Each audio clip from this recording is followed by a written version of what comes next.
Igreja Cristo é Vida, a sua cidade refúgio.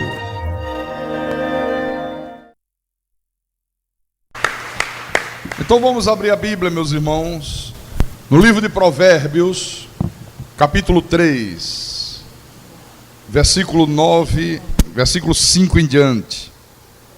E o tema da mensagem é Honra ao Senhor, parte 2. Provérbios, capítulo 3, versículo 5.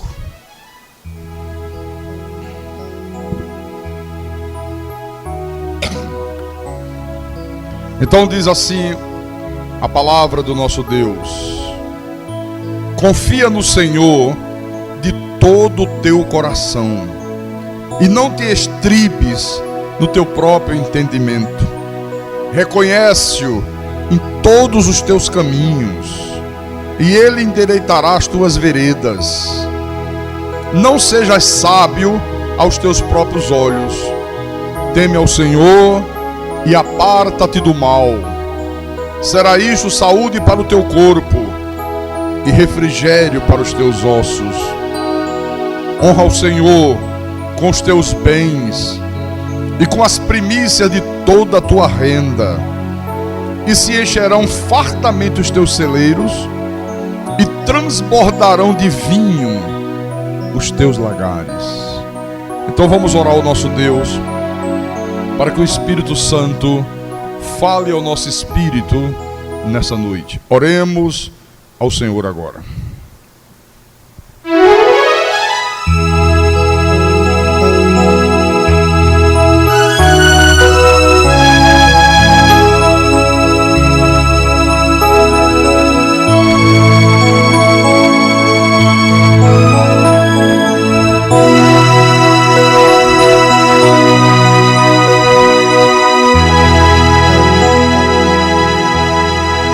Senhor Jesus Cristo, nosso Deus e nosso Pai, como é importante, meu Deus, que a tua igreja tenha consciência de que tem que honrar ao Senhor sobre todas as coisas nesse mundo, sobre todas as circunstâncias.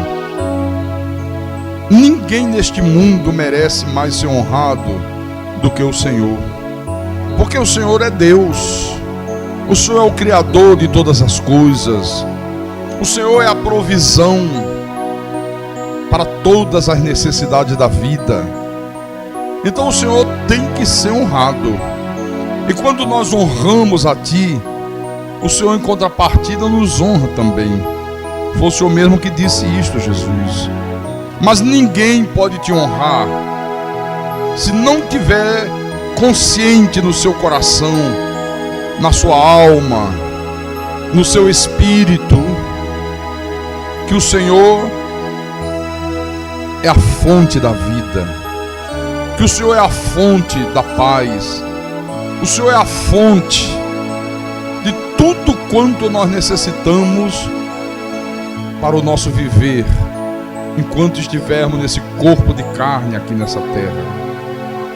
Quando o homem tem consciência disto, então ele honra a Deus. E honra a Deus de uma maneira prática. Não é honrar a Deus apenas com palavras. Não é honrar a Deus apenas através da letra de um hino. Não é honrar a Deus apenas dizendo que ama o Senhor, que ama a palavra. Não, é honrar a Deus com atitudes verdadeiras, com atitudes sinceras, que expresse para Deus que Ele verdadeiramente o ama e que acima de tudo o honra. Então nessa noite, fala ao teu povo, fala aos teus escolhidos, fala aos teus pequeninos, as ovelhas do teu rebanho. Usa-me como teu pastor, como instrumento da tua santa vontade. Dá-me a inspiração, dá-me a capacidade, Senhor Jesus, para que eu possa explanar a tua palavra nessa noite com verdade. E que tudo, Senhor, que seja proferido desse altar, que seja para o engrandecimento espiritual da igreja, e que seja para a tua honra e também para a tua glória, em nome de Jesus, E que todo o povo de Deus diga amém e amém. Diga graças a Deus. Então, meus irmãos amados, minhas irmãs em Cristo, eu entendo, eu compreendo que só pode honrar a Deus da maneira que Deus quer ser honrado, da maneira que o sábio Salomão fala aqui na palavra, a pessoa que já entendeu na sua mente, no seu coração, no seu espírito, que Deus é a fonte de todas as suas necessidades, que Deus é a provisão para todos os dias da sua existência. Se a pessoa não tiver consciência disto, ela jamais vai honrar a Deus como Deus quer ser honrado. Ela jamais vai dar o melhor para Deus. Eu lembro, tem um exemplo logo no início da Bíblia, que eu quero mostrar para você. Abra a Bíblia em Gênesis. Gênesis capítulo 3. Gênesis capítulo 4. Versículo 3. Que é aquela história de Caim e Abel, filhos de Adão e Eva. E diz aqui que o seguinte: aconteceu que no fim de uns tempos, trouxe Caim do fruto da terra uma oferta ao Senhor. Abel, por sua vez, trouxe das primícias do seu rebanho e da gordura deste. Agradou-se o Senhor de Abel e da sua oferta, ao passo que de Caim da sua oferta não se agradou. Você vê, esse exemplo aqui de Abel mostra que para Deus, irmãos, nós sempre temos que trazer o melhor. A Bíblia diz que Caim trouxe do fruto da terra. Ele era agricultor, ele plantava, ele foi lá, pegou algumas verduras e trouxe para o Senhor. Mas a Bíblia não diz que ele trouxe das primícias da sua plantação. Ele não escolheu a melhor verdura.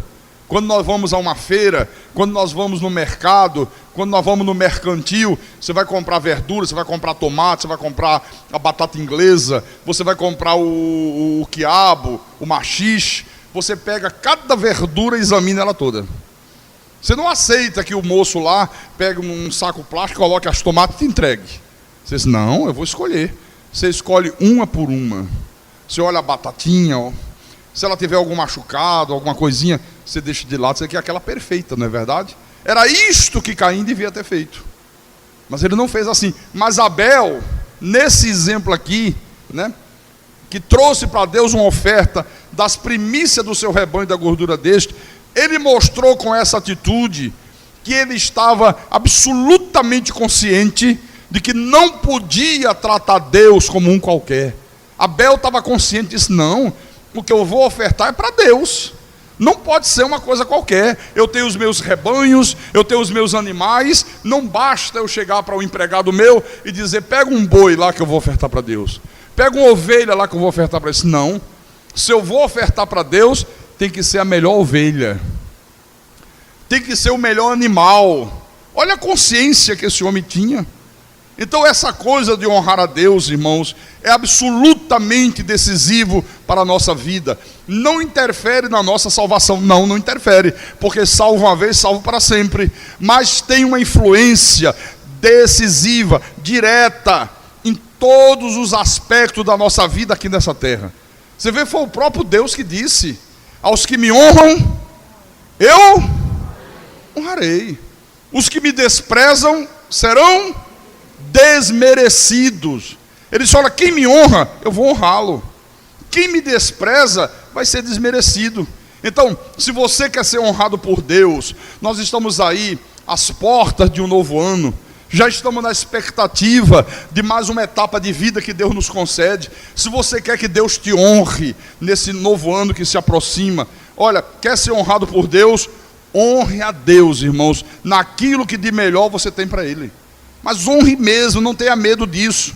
E quando eu falo honrar a Deus naquilo que de melhor que nós temos, eu não estou me referindo apenas a dízimos e ofertas. Não, absolutamente não. Isso serve para vocês que cantam, para vocês que tocam. Você tem que fazer o melhor para Deus naquilo que você está fazendo. Isso aqui também serve para você que ajuda na escolinha da igreja. Hoje está lá, está a Ruth, de manhã foi a Marlene, que tomou conta das crianças. Então Deus quer ser honrado nessa área. Isso aqui serve para você que ajuda na limpeza da igreja. Nós chegamos à tarde aqui, antes do culto. As irmãs e os irmãos estavam varrendo o templo. Choveu, entrou água ali naqueles cantos ali. E eu vi as pessoas cuidando, né? Isso é honrar a Deus, irmãos. Se você é um diácono, se você é um ministro, isso serve para mim que sou um pastor. Eu tenho que dar o meu melhor para Deus. Eu não tenho que me guardar, eu não tenho que me poupar, eu não tenho que fugir das minhas responsabilidades. Eu tenho que honrar a Deus. Eu tenho que ser o melhor pastor. Eu tenho que cuidar da obra de Deus, sabe? Melhor do que eu cuido da minha casa, melhor do que eu cuido dos meus filhos, melhor do que eu cuido da minha esposa. Então Deus quer ser honrado. Olha, eu vou dizer uma coisa para você, meu irmão. Seja de que forma for que nós honremos a Deus, Deus quer que você dê o melhor para Ele. Sempre o melhor para Deus. Deus não aceita nada mais, nada menos do que o melhor que nós temos para Ele. Amém? Eu vou mostrar uma coisa para você aqui em Romanos. Confira aí na tua Bíblia. Romanos capítulo 12. Romanos 12, versículo 11. Olha o que diz o Espírito Santo através do apóstolo Paulo. Ele diz à igreja: no zelo não sejais remissos, sede fervoroso de espírito, servindo ao Senhor.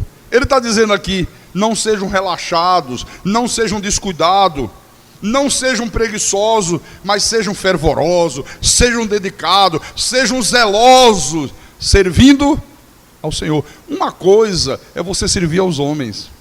Uma coisa é você servir a uma empresa, a um banco, a uma indústria, a um patrão qualquer. Outra coisa é você servir ao Deus Criador dos céus e da terra.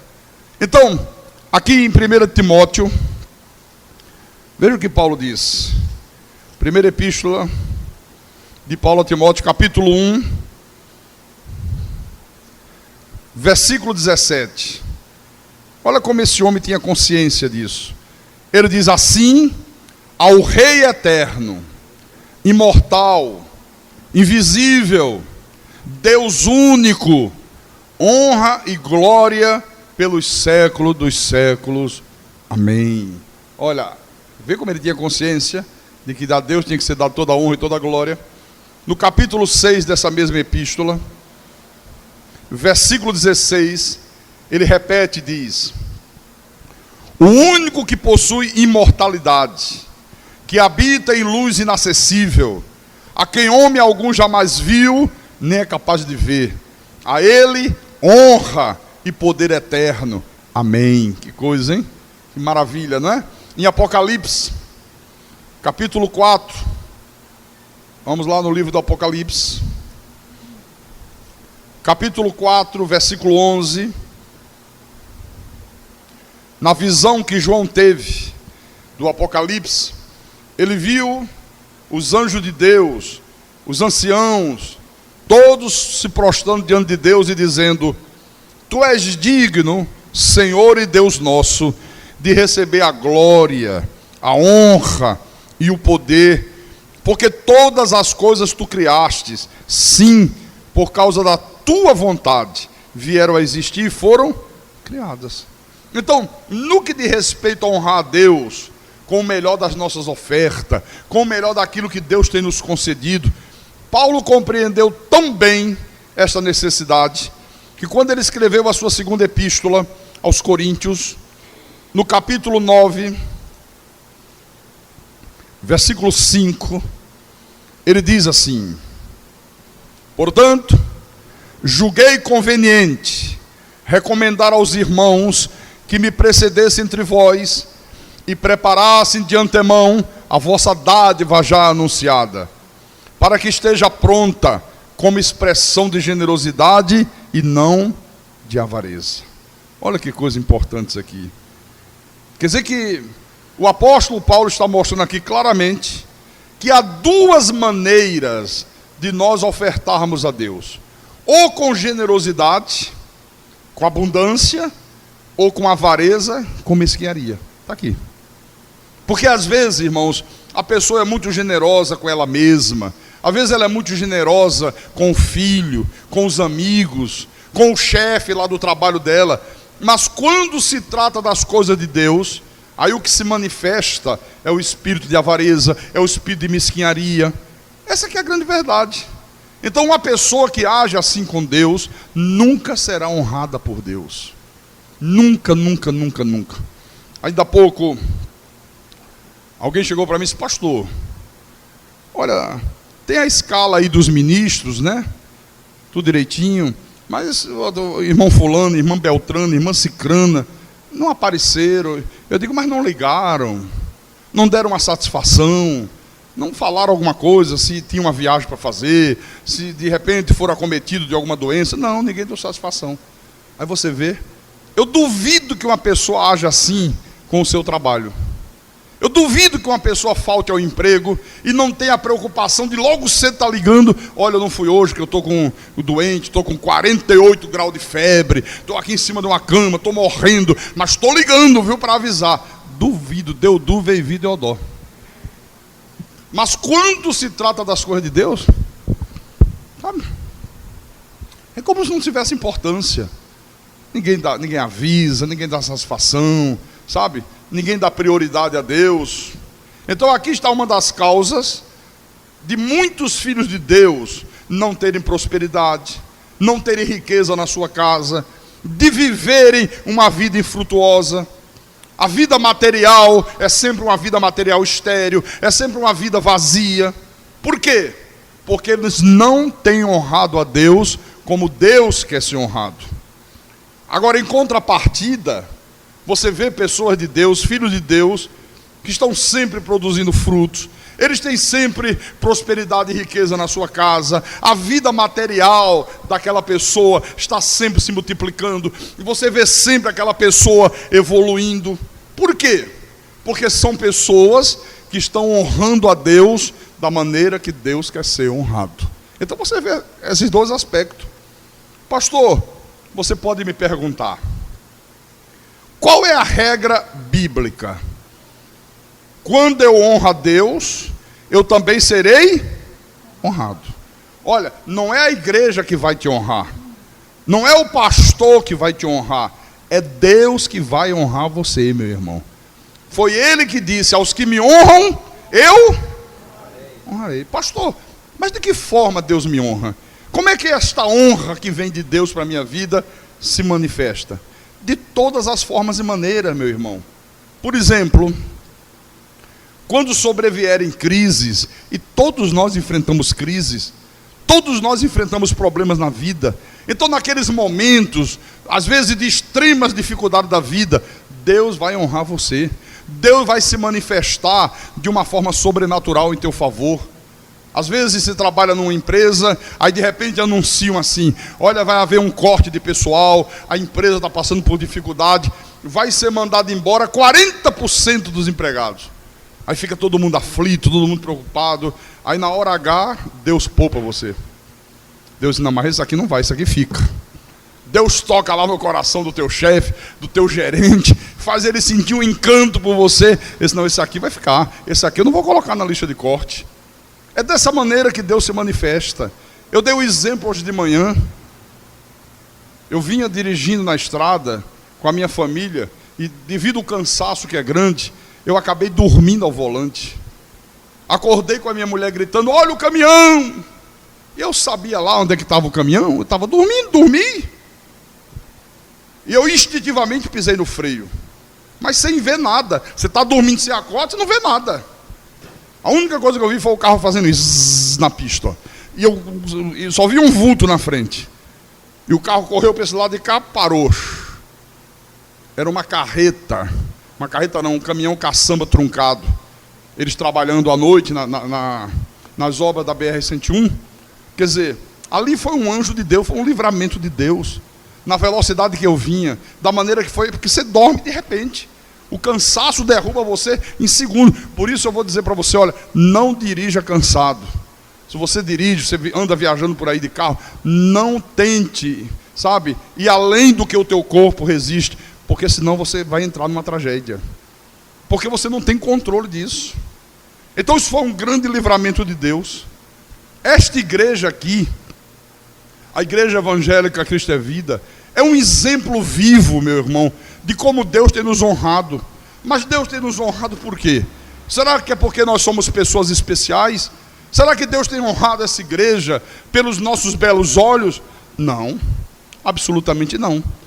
Deus tem nos honrado, meu irmão e minha irmã, porque Deus tem visto que nós sempre honramos a Ele. Nós honramos a Deus ao sair do meio da iniquidade. Quando ouvimos a verdade da graça de Deus, nós rompemos com o falso evangelho.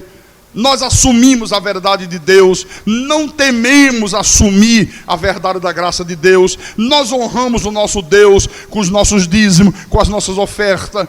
Nós honramos com a nossa fidelidade a revelação da graça de Deus. Nós não abrimos mão da verdade de que Deus é soberano. Todo o sistema religioso aí fora está fundamentado na mentira diabólica de que o homem tem livre-arbítrio. Mesmo contra todo o sistema, nós não abrimos mão. O homem não tem livre-arbítrio para a salvação. Isso é uma mentira de Satanás. A Bíblia diz que quando o homem nasce, por causa do pecado de Adão, ele já nasce morto em delitos e pecados. Paulo disse: não há quem entenda, não há quem busque a Deus. Mas o sistema religioso teima em dizer: não, você tem que buscar a Deus, não, você tem que aceitar Jesus. Não somos nós que aceitamos Jesus, é Jesus que nos aceita. Então Deus vê, Deus diz: olha, essa gente aí, contra tudo e contra todos, não abre mão da minha verdade. É perseguido, perseguidos, são chamados de herege. Eu sou chamado de falso profeta. Não estou nem aí, meu irmão. A minha fidelidade é a Deus, não é o mundo. Amém? Então a verdade é que quem honra a Deus tem o amparo de Deus. Quem é infiel a Deus não tem o respaldo de Deus. São aquelas pessoas, sabe, que nunca saem daquele estágio comum de vida. São aquelas pessoas que a vida não evolui. A manifestação sobrenatural de Deus nunca se manifesta na vida dela. Ela nunca experimenta o sobrenatural de Deus em sua vida. Nunca, nunca, nunca, nunca. Eu vou mostrar algo para você, por favor. Vem aqui em Mateus, capítulo 22, versículo 15 em diante. Todos acharam? Mateus capítulo 15. Então Jesus disse assim, então diz assim a palavra: então, retirando-se os fariseus, consultaram entre si como o surpreenderiam em alguma palavra. E enviaram discípulos juntamente com os herodianos para dizer-lhes: mestre, sabemos que és verdadeiro e que ensinas o caminho de Deus de acordo com a verdade, sem te importares com quem quer que seja, porque não olhas a aparência dos homens. Dize-nos, pois, que te parece? É lícito pagar tributo a César ou não? Isso era uma armadilha. Os fariseus, querendo pegar Jesus, colocar Jesus numa situação difícil, foram lá, fizeram um elogio falso. Eles falaram verdades, mas não era o que eles criam, não era o que eles reconheciam, sabe? Aí jogaram a isca. Então me diga uma coisa: já que o senhor tem tanta sabedoria, já que o senhor ensina tanta verdade, já que o senhor não se importa com quem quer que seja, o senhor se importa com a verdade, é lícito pagar tributo a César ou não? Eles pensavam e disseram: bom, se ele disser que é lícito, todo o povo judeu vai ficar contra ele, porque Roma era o opressor do povo de Israel. O povo de Israel vivia debaixo do jugo do poder romano. Então o povo vai dizer: como é que pode ele dizer que é lícito pagar tributo aos romanos? Ele está contra a nossa nação, ele está contra o nosso povo. Se ele dissesse não, não é lícito, eles corriam para César e diziam: olha, tem um aí que está fazendo rebelião, está dizendo que não é lícito honrar você, que não deve reconhecer você como rei. E aí ele estava em maus lençóis, né? Agora vamos ver o que é que Jesus falou. Aqui no versículo 18. Jesus, porém, conhecendo-lhes a malícia, respondeu: por que me experimentais, hipócrita? Por que vocês estão me experimentando? Por que vocês estão me testando? né? Mostrai-me a moeda do tributo. Aí trouxeram-lhe um denário, que era uma das moedas daquela época. E ele lhes perguntou: de quem é esta efígie, inscrição? De quem é esse rosto que aparece aqui nessa moeda? O que está aqui estampado nessa moeda? E eles responderam: de César. Então lhes disse: dai, pois, a César o que é de César, e a Deus o que é de Deus. Ouvindo isto, se admiraram e deixando-se foram. Você vê, você tem que dar a César o que é de César. Os teus impostos, né? Você tem que dar o teu imposto de renda, o desconto do INSS, o teu IPTU, o teu IPVA, a tua conta de luz, a tua conta de água. Não é para fraudar, não é para colocar, como é que chama? É gato, é? Não é para colocar gato no medidor de luz, para diminuir o consumo. Você está roubando energia. Entendeu? Você está procedendo como ladrão. Não é para colocar gato no medidor de água. Não dá a César o que é de César. Disse: não, paga os teus impostos. Cumpre as tuas obrigações com César, com o governo. Mas Jesus também disse aqui: e a Deus o que é de Deus. Irmãos, o que é de Deus? A César nós já entendemos. E o que é de Deus que ele mandou dar? Em primeiro lugar, o nosso dízimo. De tudo que Deus faz chegar às nossas mãos, ele determinou: tudo é meu. Eu sou o dono de todo ouro e de toda prata. Nós não temos nada, nós não possuímos nada. Enquanto nós estamos nesse mundo, nós somos apenas mordomos daquilo que pertence a Deus. Tudo é de Deus, nada é teu. Você nasceu nu, não trouxe nada. Você vai voltar, não vai levar nada também. Então Deus disse: olha, tudo que eu fizer chegar às mãos de vocês, eu quero que vocês devolvam para mim 10%. Para que haja mantimento na minha casa. Então esse é o primeiro ponto. Em segundo lugar, você tem que ofertar a Deus com generosidade, não com avareza. Eu li ainda há pouco Paulo falando. Então, se você não se submeter, meu irmão e minha irmã, a estes ensinamentos de Deus, olha, você vai ter problemas lá na frente. Pode se preparar, vai ter consequências lá na frente. A semente que você planta hoje vai determinar o fruto que você vai colher amanhã. Hoje nós vivemos a nossa vida como consequência da semente que nós plantamos no passado. Muita gente hoje enfrenta problemas, está ainda pagando um preço caro porque plantou uma má semente no passado. Então você quer amanhã colher um bom fruto? Comece agora a plantar uma boa semente, em nome de Jesus Cristo. Amém? Deixa eu mostrar como é que Paulo exortou a igreja sobre isto. Em Hebreus, Epístola aos Hebreus, capítulo 2, versículo 1. Ele disse assim: por esta razão, importa que nos apeguemos com mais firmeza às verdades ouvidas, para que delas jamais nos desviemos. Então a igreja tem que levar a sério essas verdades ouvidas. O que significa essa expressão, para que delas jamais nos desviemos? Para que jamais deixemos de obedecer ao que Deus está mandando, para que nós nunca venhamos a fazer de maneira errada. Tem muita gente que faz, que quer honrar a Deus, mas honra de uma maneira errada.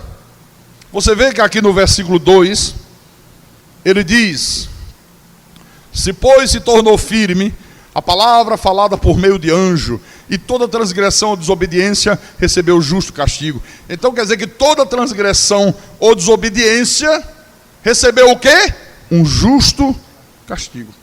Ele está se referindo aqui ao que aconteceu com o povo de Israel no passado. Ele disse: olhe para lá, olhe o exemplo de Israel. Toda desobediência deles recebeu um justo castigo. Então ele está dizendo: então vocês fiquem de olho aberto. Então vocês não incorram no mesmo erro que Israel incorreu.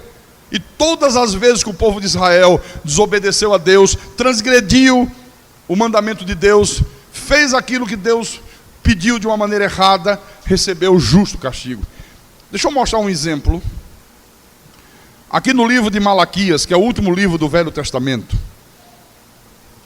Eu acho precioso isso aqui. Capítulo 1, versículo 6. Encontraram? Então vamos ler o versículo 6. Isso é Deus falando. O filho honra o pai, e o servo ao seu senhor. É verdade. Aí Deus diz assim para ele: se eu sou o pai, onde está a minha honra? E se eu sou senhor, onde está o respeito para comigo?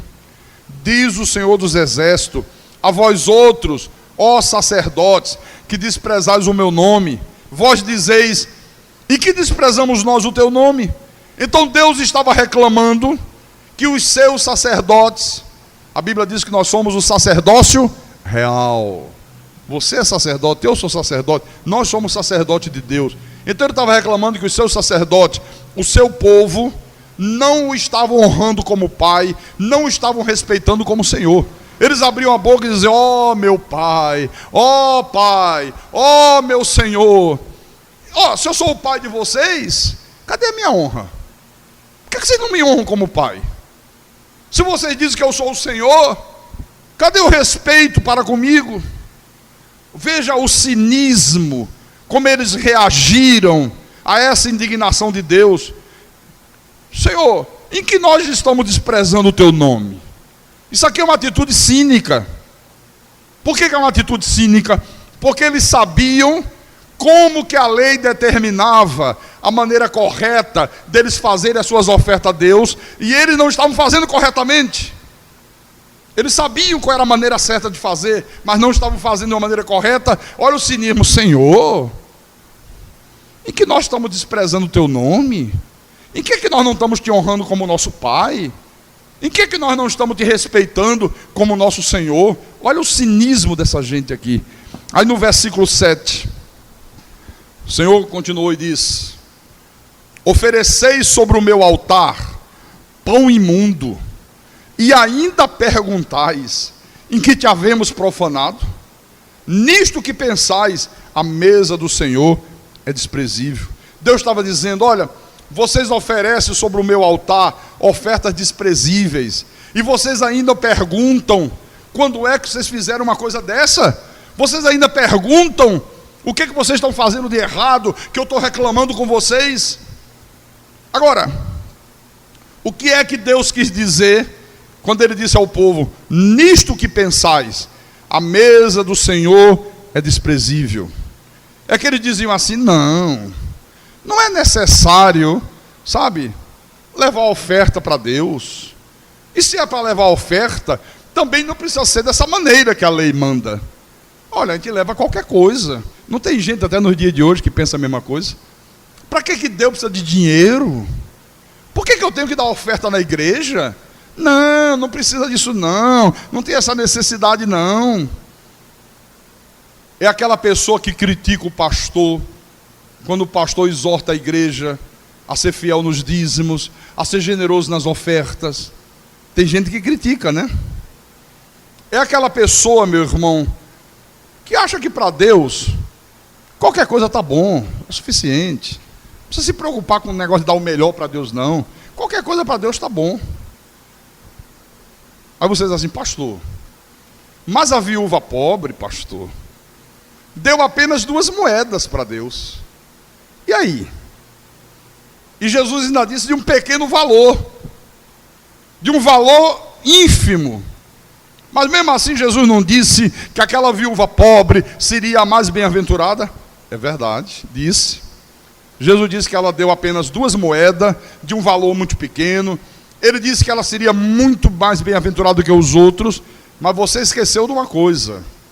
Jesus disse que aquelas 2 moedas que aquela mulher estava dando era todo o seu dinheiro, era todo o seu sustento, era de um valor pequeno, insignificante, mas era tudo que ela possuía, meu irmão. Era tudo que ela tinha. Então para ela tinha um valor extraordinário. Deixa eu mostrar aqui. Lucas capítulo 21. Lucas capítulo 21, versículo 1 em diante. Lucas registrou isso aqui. Ele e Marcos, né? Então diz assim, Lucas capítulo 21, versículo 1 em diante. Estando Jesus a observar, viu os ricos lançarem suas ofertas no gasofilácio. Viu também certa viúva pobre lançando ali 2 pequenas moedas. E disse: verdadeiramente vos digo que esta viúva pobre deu mais do que todos, porque todos estes deram como oferta daquilo que lhe sobrava. Esta, porém, da sua pobreza, deu tudo o que possuía, todo o seu sustento.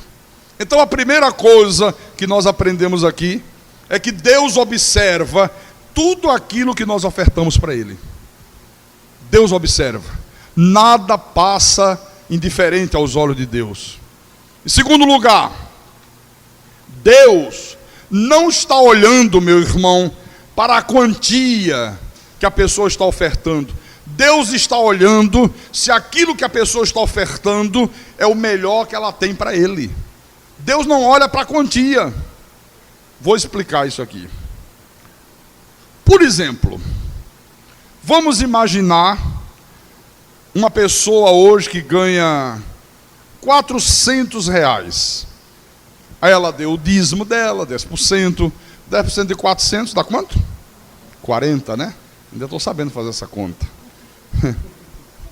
Aí ela deu os 40 de dízimo. E ela diz: não, eu vou dar uma oferta agora de R$30 para Deus.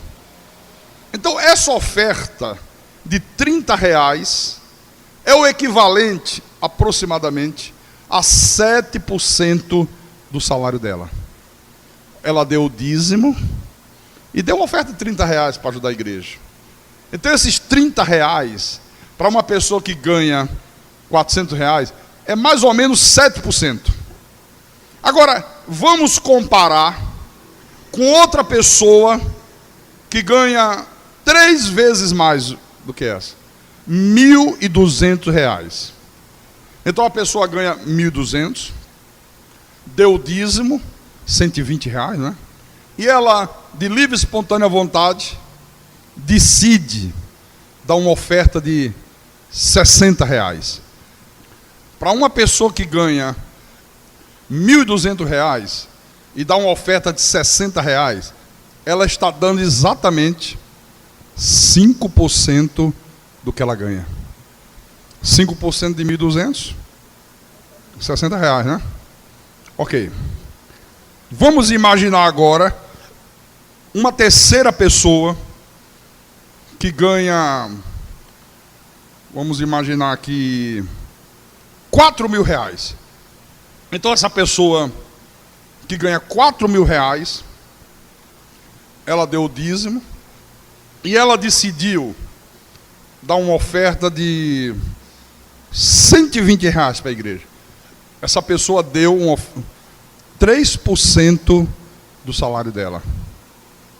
Agora eu pergunto para você: quem é que deu o melhor para Deus? Aquela que deu R$30? A que deu 60? Ou a que deu 120? Hã? Quem deu mais? Quem deu mais? Irmãos, a que deu 30. Uma deu 30, uma deu 60 de oferta e outra deu 120 de oferta. Quem deu a melhor oferta para Deus? 120, 60 ou 30? Perfeito. 30. Foi isto que Jesus viu na oferta da viúva pobre, irmão. Você vê como a matemática de Deus é diferente? Às vezes a pessoa ganha 4.000, né? É um bom salário. Aí chega na igreja: eu vou ajudar com R$120. Vou dar uma oferta de 120 para a igreja. E ela ainda estufa o peito. Poxa, eu dei 120. A outra deu 30. Quer dizer que ela deu 4 vezes mais, né? Mas a que deu 30, para Deus, foi a que deu mais. Porque ela deu 7% do que ela ganha. A outra que deu 120, era o equivalente apenas a 3%. Foi isso que Jesus viu. É isso que Jesus ensina nesse episódio aqui da viúva pobre. Olha, abre Deuteronômio aí, por favor. Vamos lá. No Pentateuco, um dos 5 livros que Moisés escreveu. Deuteronômio 16, capítulo 16, versículo 17. Acharam? Como isso aqui é importante, viu? Diz assim: cada um oferecerá na proporção em que possa dar, segundo a bênção que o Senhor seu Deus lhe houver concedido. Quer dizer, cada um tem que ofertar segundo a bênção que Deus lhe tiver concedido. Se não fizer assim, está desonrando a Deus, está achando a casa do Senhor desprezível, está oferecendo pão imundo sobre o altar de Deus. Cada um deve ofertar segundo a bênção que Deus lhe tem concedido. Deus concedeu a você que você tem uma renda de 4 mil reais por mês, amém. Mas Ele está dizendo, quando você ofertar, oferte de acordo com o que eu tenho te dado. Deus concedeu ao outro uma renda de 500 reais, amém. A Bíblia diz em tudo dá graça, Deus sabe por quê. Então honre a Deus de acordo com o que tem recebido de Deus. Se não fizer dentro dessa regra aqui, meu irmão, Deus está dizendo, vocês estão me desprezando. Vocês estão oferecendo pão imundo sobre o meu altar. Vamos voltar aqui em Malaquias, capítulo 1, versículo 8. Porque aqui é que está o X da questão. No versículo 8 o Senhor diz assim: quando trazeis animal cego para o sacrificardes, não é isso mal? O que tem um animal cego, hein?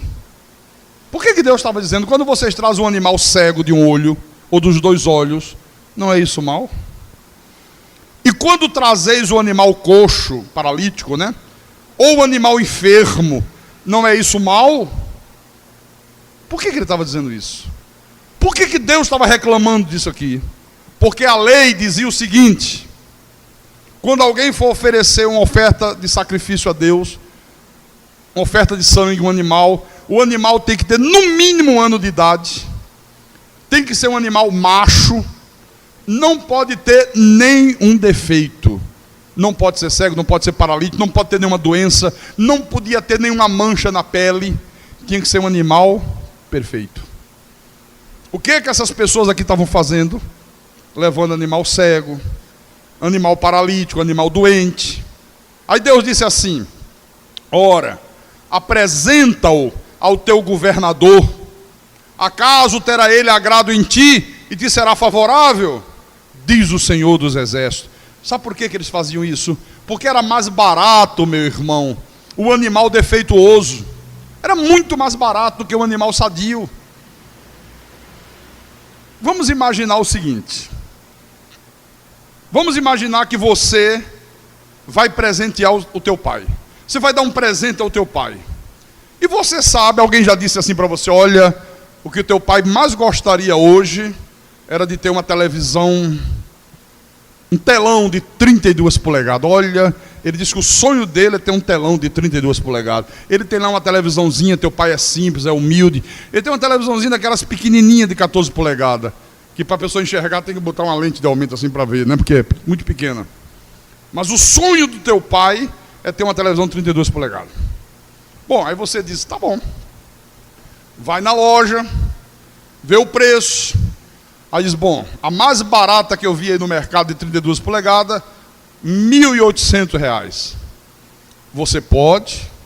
Você tem condições financeiras para fazer isso. Você tem condições de tirar uma televisão de 32 polegadas que custa R$ 1.800 e presentear o teu pai. Mas aí você diz, não, mas 1.800? Espera aí. Deixa eu ir numa loja dessa que vende móveis usados. Aí começa aí, deixa eu ver se eu encontro alguma lá, já usada para vender. Aí chega numa loja de móveis usados, e o cara diz, tem uma aqui de 32 sim. Olha, é antiga, já tem uns 5 anos de uso. Mas a pessoa vendeu para mim, e eu estou colocando à venda aí. Quanto é que custa? R$ 200. Está usada, 5 anos de uso, a cor já não está muito legal, o botão lá do som já dá, né, interferência, mas não está bom, para o velho está bom. Aí você compra a televisão usada por R$200 e dá de presente ao teu pai. Eu pergunto, você acha que um filho que age dessa maneira está honrando o pai que ele tem? Sim ou não, irmão? Claro, é evidente que não. Isso é um avarento. Isso não é digno nem de ser chamado filho, meu irmão. Então, Deus disse ao povo judeu: olha, experimentem fazer isso que vocês estão fazendo comigo, com o governador de vocês. Quando vocês forem dar um presente ao governador, dê o animal cego, leva o animal paralítico e dá o... Olha, governador, eu trouxe para o senhor. O que é isso? É uma ovelha. Ovelha? Está parecendo um monstro? É, porque nasceu toda torta, toda engembrada, sabe? Aí eu trouxe para dar de presente ao senhor. Deus, olha, apresenta ao teu governador, vê se ele vai ficar satisfeito, vê se ele vai ficar feliz com a tua maneira de tratá-lo. Aí no versículo 14, versículo 13, ele diz: e dizeis ainda, que canseira, e me desprezais, diz o Senhor dos Exércitos, vós ofereceis o dilacerado. Olha o animal que era morto por outro animal. De repente vinha lá um animal selvagem, uma onça, aí pegava a ovelha, matava a ovelha, dilacerava a ovelha, deixava lá só os restos. O cara pegava aquele resto e levava e ofertava a Deus. E o dilacerado, e o coxo, e o enfermo. Assim fazeis a oferta. Aceitaria eu isso da vossa mão? Diz o Senhor. Deus disse: vocês pensam que eu aceito isso? Vocês estão pensando que eu estou recebendo isso de vocês? Quantas vezes a pessoa faz isso na igreja e pensa que Deus recebeu a oferta dela? Deus não recebeu, o pastor recebeu. Porque o pastor não é Deus, o pastor não sabe de nada. Mas Deus sabe de tudo, irmãos. Aí no versículo 14, ele continuou e disse: pois maldito seja o enganador, que tendo um animal sadio no seu rebanho, promete e oferece ao Senhor um defeituoso. Porque eu sou grande rei, diz o Senhor dos Exércitos, o meu nome é terrível entre as nações. Então, irmãos, Deus abomina quem procede desta forma. Quem não honra a Deus, também não será honrado por Deus. Não adianta fugir disso, basta você ler o versículo 9.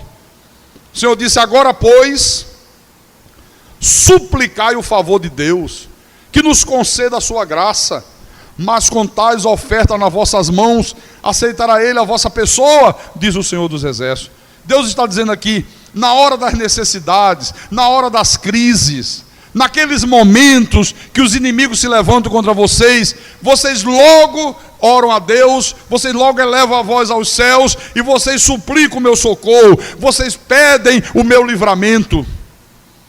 Na verdade, Deus está dizendo: vocês sempre querem que eu honre vocês, mas da maneira que vocês estão me desonrando, como eu poderei honrá-los? E quantas das vezes as pessoas são egoístas, né? Só querem: vem a nós, vem a nós, vem a nós, vem a nós, vem a nós, vem a nós. Ao vosso reino, nada. Ao vosso reino, nada. Olha aqui, ó. Com tais ofertas nas vossas mãos, poderei eu honrar vocês? Poderei eu aceitar vocês? Poderei eu agir em favor de vocês? E volto a dizer, isso aqui vale para tudo. Se você é relaxado no louvor, falta os ensaios, não dá o melhor de si para Deus, né? Se você é relaxado na tua frequência à igreja, como é que você quer que Deus honre você? Vem um dia, não vem no outro. Quarta-feira à noite, não, estou muito cansado. Trabalhei o dia inteiro, o dia foi duro. Não vou à igreja hoje não. Domingo. Mas vai ter o culto de ano novo, né? Não vou nem aparecer na igreja domingo, vou deixar para ir na igreja segunda. Alguém ligou para mim hoje e disse assim: pastor, o culto é amanhã, né? Eu digo: o de ano novo é, mas já tivemos hoje o culto da manhã. Ué, Hoje? Sim. E à noite vai ter culto? Eu digo, vai, 6h30. Ah, não é só amanhã não? Eu digo, não, já tivemos da manhã, vamos ter o da noite também. Amanhã é um culto festivo. Amanhã é um culto especial. Quantas pessoas faltaram hoje de manhã só porque amanhã tem culto? Quer dizer que para Deus não vale a pena o sacrifício de vir 2 dias seguidos à igreja, né? Ah, não, já vou segunda, não. Deus vai entender, Deus vai entender, Deus vai entender. Bom, aqui em Malaquias capítulo 2, versículo 1 e 2, o Senhor diz assim: agora, ó sacerdotes, para vós outros é este mandamento: se não ouvirdes e se não propuserdes no vosso coração dar honra ao meu nome, diz o Senhor dos exércitos, enviarei sobre vós a maldição e amaldiçoarei as vossas bênçãos. Já as tenho amaldiçoado, porque vós não propondes isso no coração. Olha, irmãos, nessa época aqui, vinha sobre eles a maldição da lei. Deus diz: olha, se você não propuser no teu coração me honrar, virá sobre ti as maldições. E hoje, pastor, o que vem sobre a nossa vida quando nós não honramos a Deus? Disciplina, correção e açoite. Você entra na disciplina de Deus. Às vezes essa disciplina, essa correção e esse açoite vem de várias formas diferentes. Às vezes é um fracasso nos negócios. A pessoa está indo bem, de repente tudo começa a dar errado. Às vezes essa disciplina, correção e açoite aqui é a pessoa perder um bom emprego que tinha.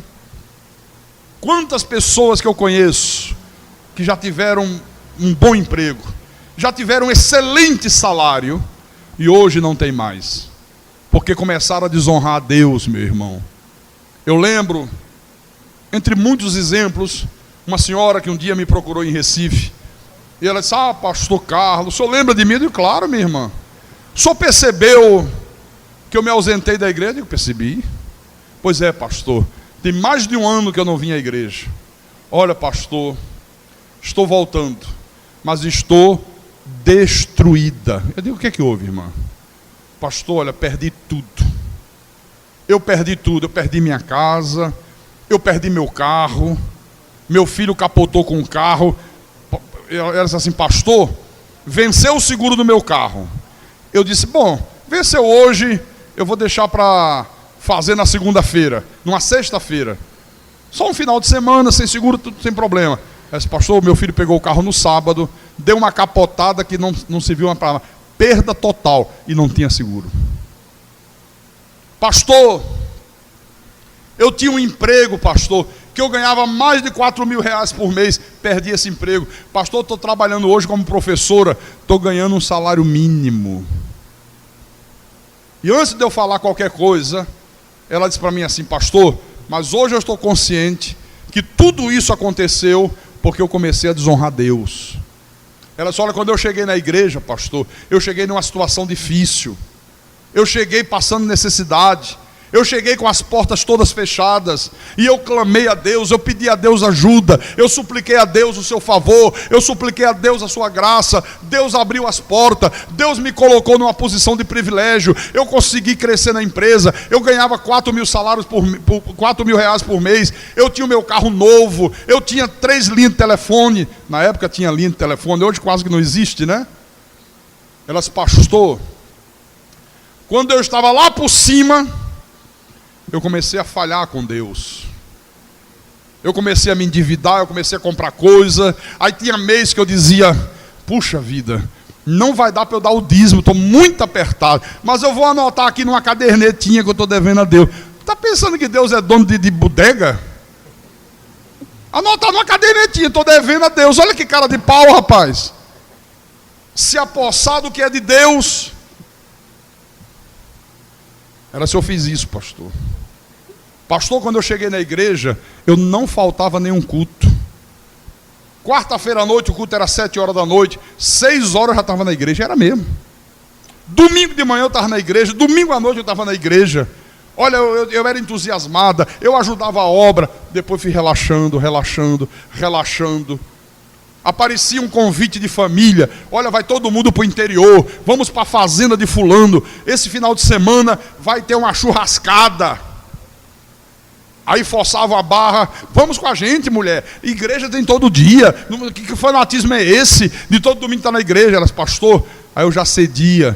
Ia com a turma para a fazenda. Todo mundo lá enchendo a cara de birita. Bebendo, fumando. Sabe, contando piada imoral e eu no meio.